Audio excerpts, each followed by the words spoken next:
Bueno, pues estamos con Juancho López de Uralde. Esta semana le hemos escuchado porque parece que la ley de cambio climático en España está muy próxima a ser una realidad. Y bueno, Juancho, lo primero que se me ocurre preguntarte es ¿por qué hemos tardado tanto en España en tener una ley de estas características cuando ya han pasado más de 6 años de la cumbre de París donde nos comprometimos a ello, o los estados se comprometieron a ello, los Estados miembros, y donde desde hace más de 10 años en el propio Parlamento se ha dicho que hay que legislar sobre esto? Pues fíjate, la primera ley de cambio climático en Europa fue la del Reino Unido, que es del año 2008. Desde el 2008 hasta aquí han pasado 13 años y efectivamente es mucho tiempo. Pero hay que tener en cuenta que cuando en el Reino Unido estaban ya elaborando su ley de cambio climático, aquí en España estábamos todavía con Rajoy diciendo aquello de que su primo le había dicho que el cambio climático no existía. Es decir, que en España, desgraciadamente, fundamentalmente por los gobiernos del Partido Popular que han flirteado mucho con el negacionismo, pues hemos estado muchos años sin actuar contra el cambio climático y eso nos ha colocado en una situación de retraso que ahora estamos pagando, porque mientras que en el resto de Europa las emisiones se redujeron desde el año 1990 en un 25%, aquí, sin embargo, esa falta de compromiso y esa falta de acción política hicieron que las emisiones aumentaran en un 20% por encima de 1990. Eso nos lleva ahora a una situación de salida muy desventajosa con respecto al resto de Europa. Es decir, que estamos pagando los años de negacionismo del Partido Popular. Bueno, pero tenemos en las manos unas modificaciones que construirán un texto de ley mejor que el que llegó al Congreso. ¿Cuál es el eje que abarca todas esas modificaciones, el marco central? Bueno, efectivamente, creemos que el diálogo que hemos desarrollado en estos meses con otros grupos políticos, especialmente con EH Bildu, con Esquerra Republicana, con Teruel Existe, pues ha hecho posible que la ley mejore, porque se han introducido enmiendas en todos sus aspectos, desde aumentando la ambición de los objetivos, prohibiendo la minería del uranio, llamando la atención sobre la necesidad de combinar en el desarrollo de las energías renovables la atención al territorio y a la biodiversidad, prohibiendo los hidrocarburos. Es decir, que es mucho lo que se ha avanzado y nosotros creemos que finalmente, cuando esta ley llegue a su aprobación, que ya es inminente, pues vamos a contar con una ley realmente pues que sirva para establecer una hoja de ruta para la descarbonización de nuestra economía. Ahora iremos, si quieres, punto por punto en estas modificaciones. Hay algunas que son realmente de actualidad, pero como todo lo que tenga que ver con el clima, pero me llamó muchísimo la atención la relación de la salud y el cambio climático, que si quieres luego abordaremos, pero digamos que hay un abanico o un gran paraguas que envuelve esto, que es que en 2050 alcancemos la neutralidad climática. Y yo me pregunto, ¿qué es la neutralidad climática?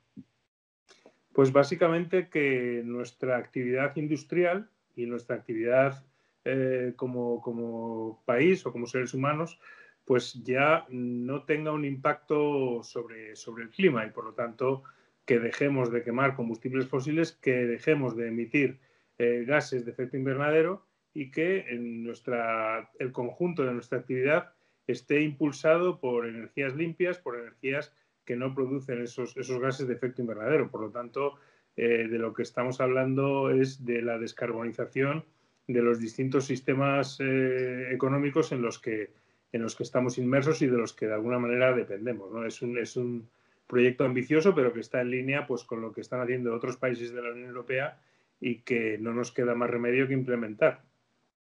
La reducción de emisiones es un importante propósito. ¿De aquí a cuántos años? Bueno, evidentemente el objetivo es llegar a cero emisiones en el año 2050, pero eso no podemos dejar todo para 2050 y no pensar que tenemos que actuar ya, ¿no? Por eso se establece un objetivo intermedio, que es el año 2030, donde se habla de una reducción del 23% de las emisiones en 2030. Como decía antes, esto hay que entenderlo en el marco del retraso que lleva España con respecto a otros países europeos que ya redujeron desde el año 1990, ¿no? Entonces nosotros estamos por detrás. Si contáramos desde el año 2010, esa reducción de emisiones desde el 2010 hasta el 2030 sería prácticamente del 40%, ¿no? Por lo tanto, ahí depende de cuándo empecemos a poner digamos, el cronómetro en marcha. Pero en todo caso, lo importante es que estamos estableciendo unos objetivos de reducción y que eso va a determinar cómo los distintos sectores pues tendrán que trabajar para ir reduciendo sus emisiones. Seguimos desgranando los objetivos y las modificaciones a este texto de ley acordados en la comisión y nos encontramos que digitalización y descarbonización van de la mano. ¿Por qué? Porque evidentemente son las dos grandes líneas estratégicas de este nuevo modelo, de este modelo de transición del que estamos hablando, y la digitalización es una parte esencial para la introducción de nuevas tecnologías que son mucho más bajas en carbono, ¿no? y para el aumento de la eficiencia. Por eso se ha introducido un artículo entero sobre digitalización vinculada a la producción energética, porque son dos elementos, como digo, que necesariamente tienen que ir en paralelo. Materiales con propiedades radioactivas tienen fecha de caducidad. La admisión a trámite de cualquier tipo de permiso para la explotación de hidrocarburos es otro de los objetivos. Sí, yo creo que este es un artículo fundamental de la ley, ¿no? Por un lado, porque elimina definitivamente la explotación de hidrocarburos, de gas, de petróleo, el fracking de nuestro suelo y, por otro lado, también la minería del uranio y de materiales radiactivos. ¿Por qué es determinante? Pues porque de alguna manera está marcando esa nueva hoja de ruta que va hacia un escenario de 100% basado en las energías renovables y, por lo tanto, no necesitamos seguir dependiendo de la energía nuclear y por eso se pone un horizonte de eliminación de la energía nuclear y se prohíbe la minería del uranio. Y por otro lado, también queremos dejar de depender de los combustibles fósiles porque pensamos, y así lo ponemos en la práctica, que los combustibles fósiles deben quedarse bajo tierra. Entonces, esta ley lo que hace es poner en práctica esa teoría de que los jóvenes dicen en las manifestaciones de que los combustibles fósiles se queden bajo tierra, pues esta ley lo pone en acción, digamos. En el camino a instaurar energías renovables se ha tenido en cuenta o se pretende tener en cuenta cada territorio, ¿no, Juancho? O sea, el patrimonio y territorio, máximo respeto. Sí, creemos que eso es muy importante porque lo que no puede ser es que ese desarrollo energético nuevo se haga a costa de los ecosistemas o a costa de la biodiversidad. Entonces entendemos que esto debe aclararse en la ley de cambio climático y porque de alguna manera debe ordenarse ese desarrollo para que no destruya pues zonas que tengan valor singular, sino que esas zonas también se conserven, ¿no? Por lo tanto, creemos que es importante pues compaginar ese desarrollo de las renovables con el mantenimiento de nuestros valores naturales. Yo vengo particularmente de unas islas que tienen todo el año mucho sol y mucho viento y a veces también los campos eólicos ya forman parte del paisaje, pero fue lo primero que se me vino a la cabeza, que cada territorio pues tiene su idiosincrasia y podrá asumir las instalaciones que puede asumir y que sean más útiles, claro. Vamos ahora a una de las partes, a dos de los puntos que me han llamado poderosamente la atención, porque lo venimos escuchando y me ha sorprendido para bien que sea un punto en un texto de ley, que es el cambio climático y su relación con un determinado consumo de alimentos, que entiendo que también tiene que ver, además de cómo consumimos y cómo desechamos, de cuánto le cuesta al planeta que produzcamos ciertos alimentos. Sí, efectivamente se hace una referencia en la ley y yo creo que también comparto que es una referencia muy interesante a la dieta alimentaria como uno de los elementos que tiene que ver con el cambio climático. Creo que es importante esa referencia porque es la primera vez efectivamente que en la legislación española ocurre y bueno, me parece que como digo, esta ley lo que trata es de establecer un marco, una hoja de ruta para esa descarbonización y por lo tanto cada uno de los elementos que se tocan pues son elementos que en un futuro irán teniendo un desarrollo cada vez mayor y más activo, pero que hay que ponerlos en la agenda política y esto es lo que hace esta ley. En la misma línea de actualidad y que lo mencionábamos al principio, cambio climático y salud pública. En este sentido, bueno, hay gente negacionista de la pandemia. Imagínate si intentamos explicarle que hay gente negacionista de la pandemia, hay gente negacionista del cambio climático. Si intentamos explicarle que las dos cosas están vinculadas, le puede petar la cabeza. Pero lo cierto es que la pandemia que vivimos tiene mucho que ver con eso y que advierten que puede ir a peor y pueden haber otros tipos de pandemia o otros tipos de problemas también relacionados con migraciones por el clima y por un mundo totalmente diferente al que hemos conocido en ese sentido. Sí, todos los negacionismos tienen un origen común, ¿no? Que es negar en primer lugar la evidencia científica. Quizás el negacionismo climático fue el primero que se expresó de una manera pues bastante amplia y además con bastantes recursos que obtenía de las industrias precisamente de los combustibles fósiles, pero están muy vinculados a esos otros negacionismos como el negacionismo de la pandemia y además curiosamente cuando sabemos, porque así nos lo ha dicho y de eso tenemos evidencia científica, que existe una relación directa entre el cambio climático y la aparición del COVID-19, ¿no? Entonces, esto es, como digo, es una auténtica, creo que es una desgracia para la humanidad, porque el discurso negacionista actual no es un discurso científico, es un discurso puramente político, al que se han acogido pues el trumpismo y sus seguidores como Bolsonaro, como la extrema derecha europea, etcétera, ¿no? No tiene ninguna base científica que lo avale, ¿no? Al contrario, sabemos, como digo, que el cambio climático también tiene efectivamente un impacto sobre la salud. De hecho, en el acuerdo de gobierno con el Partido Socialista, uno de los puntos que introdujimos desde Unidas Podemos fue la necesidad de elaborar un Plan Nacional de Salud y Medio Ambiente. Y esto que ya era evidente hace un par de años, pues ahora lo es todavía mucho más después de la COVID-19, ¿no? Por lo tanto, yo creo que no podemos seguir cerrando los ojos a que todo esto de la contaminación, del cambio climático, etcétera, pues perjudica fundamentalmente y en primer lugar a los seres humanos. Es decir, que no es solamente los osos polares, ¿no? Que son la imagen que más se repite cuando se habla de cambio climático. Evidentemente, los osos polares están sufriendo unos impactos, pero los impactos más graves son para los seres humanos.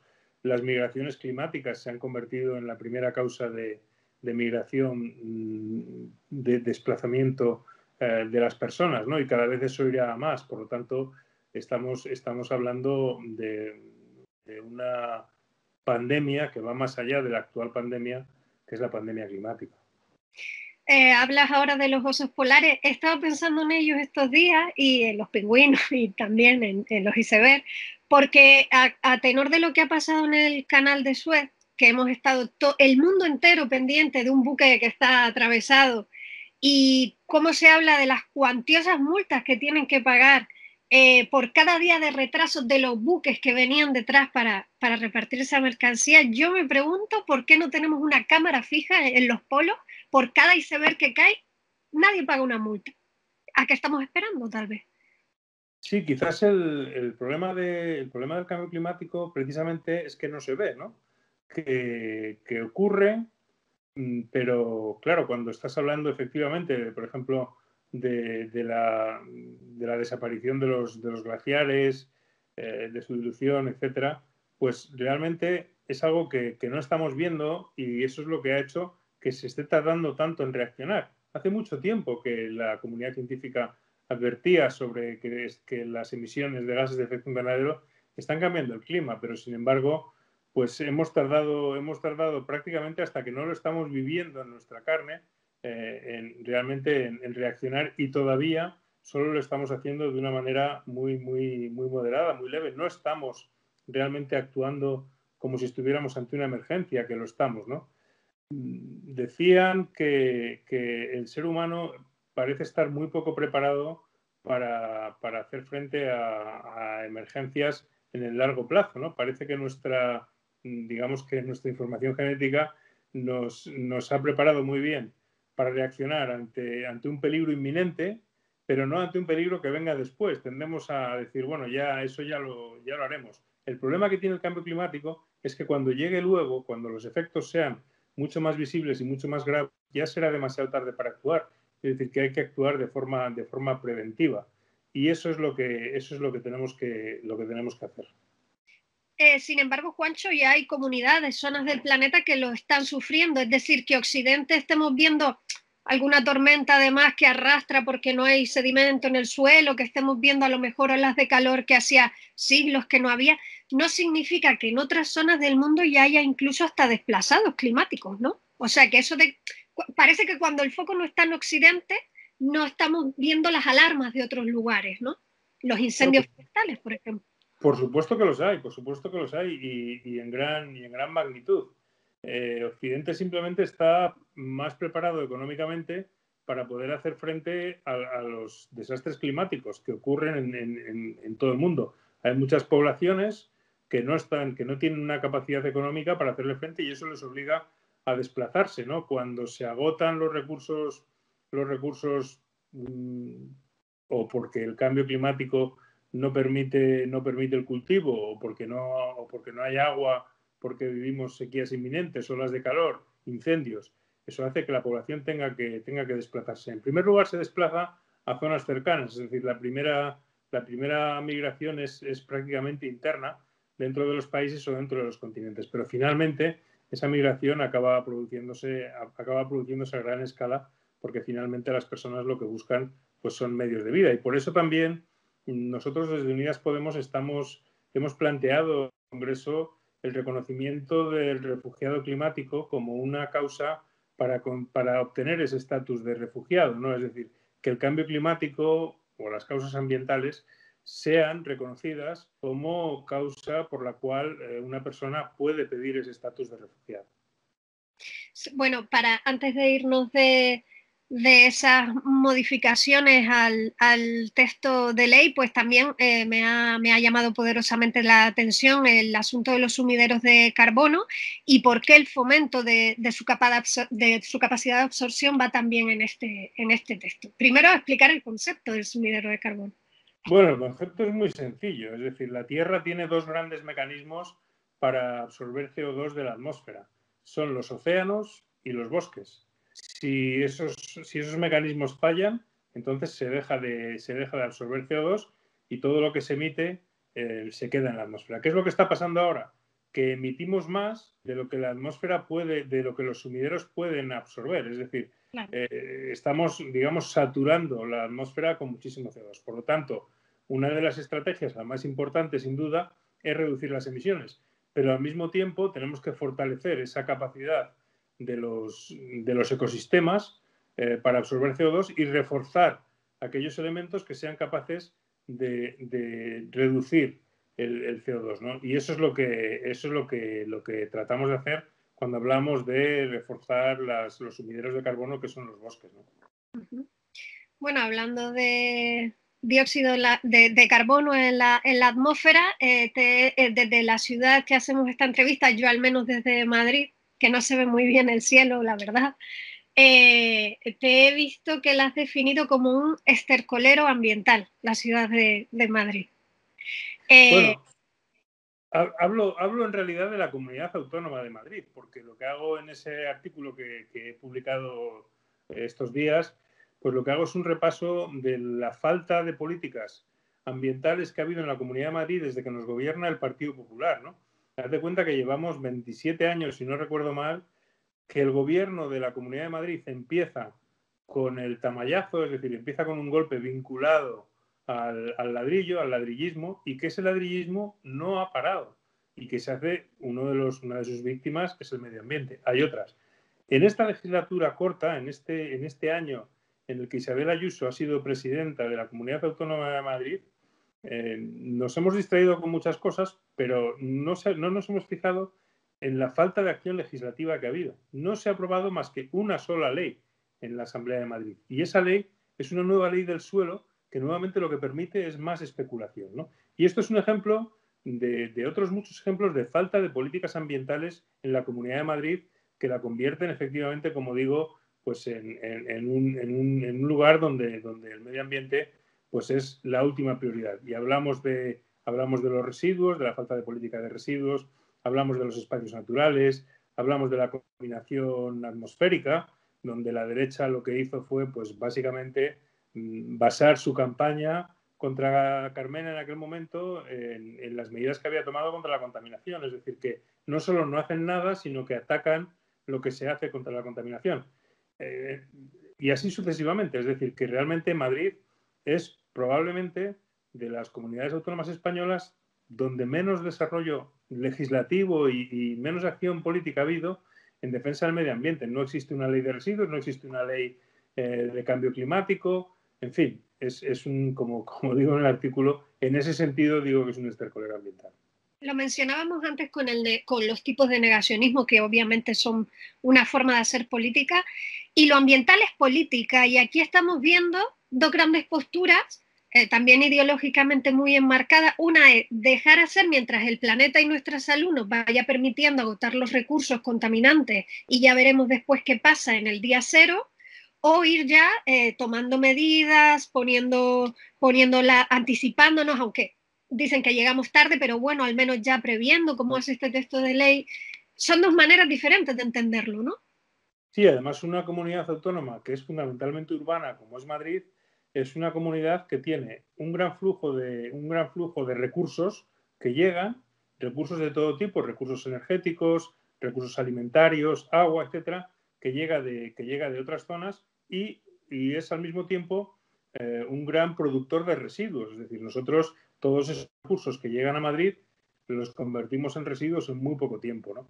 Entonces, precisamente, las grandes urbes tenemos una gran responsabilidad en actuar para reducir, por un lado, ese insumo de recursos, por otro lado, para aumentar la calidad de vida de las personas que viven en la ciudad, y eso pasa, y de eso se habla mucho últimamente, por la renaturalización de las ciudades, y por último, reduciendo la cantidad de residuos también que producimos. Todo eso en Madrid no se está haciendo, con lo cual lo que estamos haciendo es consumir recursos que llegan de otras partes y generar una gran cantidad de residuos, sin que desde los gobiernos sucesivos del Partido Popular de la Comunidad de Madrid se haya hecho nada por tratar de paliar, de reducir, de minimizar esos impactos, que es lo que deberíamos hacer si realmente hubiera un pensamiento mínimamente concienciado. No hablo ya de un pensamiento avanzado, un pensamiento mínimamente concienciado con nuestro entorno. Está la acción política de esta ley, que será una realidad en cuestión de semanas, y está el activismo. Decía Marco Sana que cada generación tiene la razón de su tiempo, y esta generación que viene parece que, por supuesto, está comprometida con el feminismo, pero muy específicamente se ha echado a la espalda salvar el planeta o frenar el cambio climático. ¿Cómo vives esto, Juancho, después de toda una vida de activismo?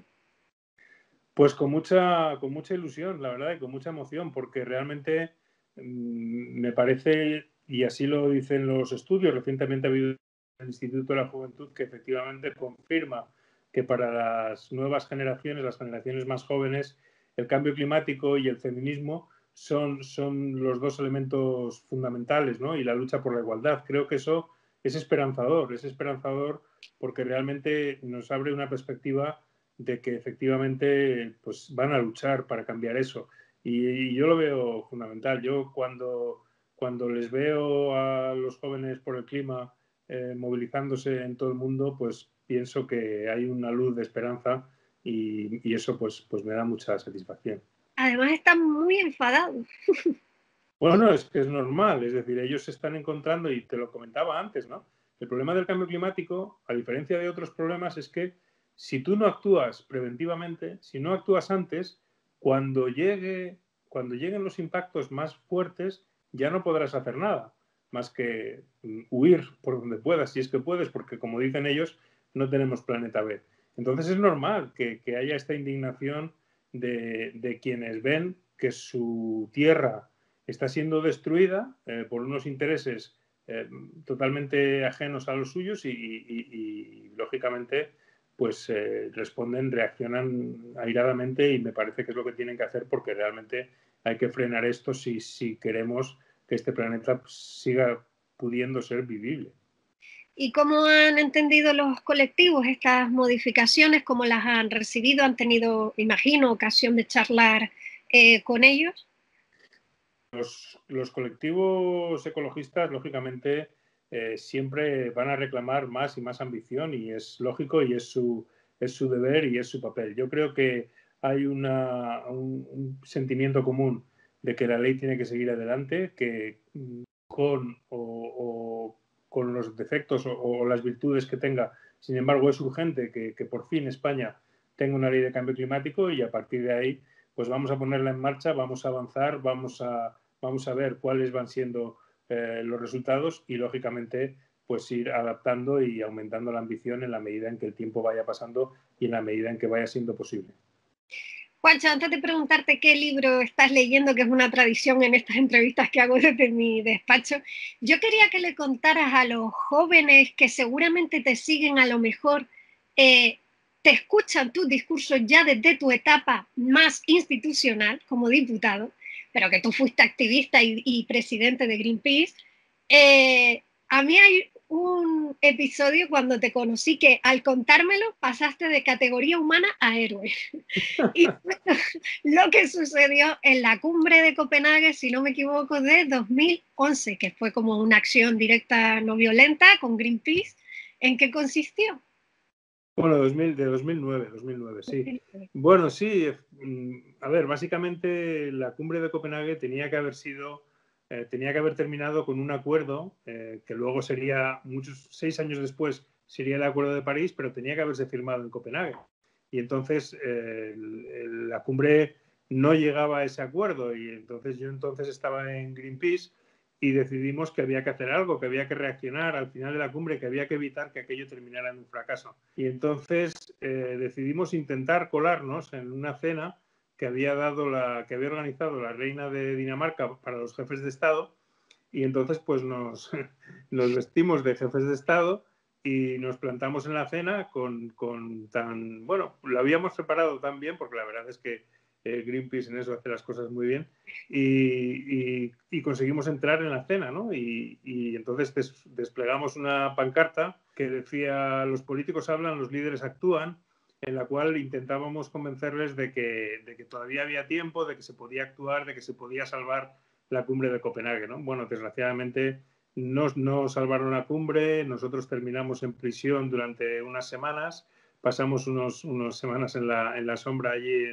en Copenhague, y bueno, pues todo eso retrasó muchísimo la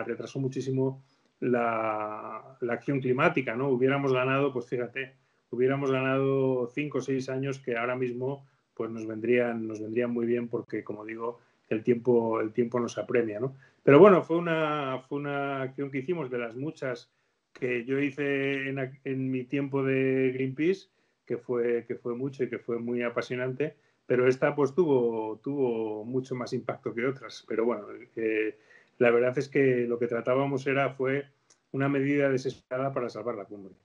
¿Echas de menos el activismo puro y duro, sin la parte de la institución?